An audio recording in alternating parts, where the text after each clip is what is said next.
Masterclass has been great.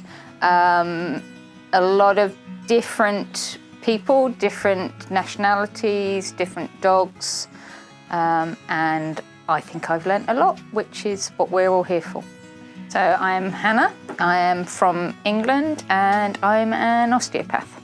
So my journey to being an animal osteopath, I qualified as an osteopath in 1998.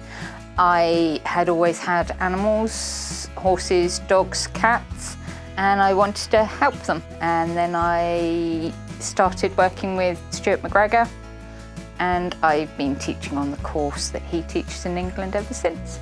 I think if I could impart one thing for them to take home, it would be believe in what your hands are telling you and keep your intention in the right place.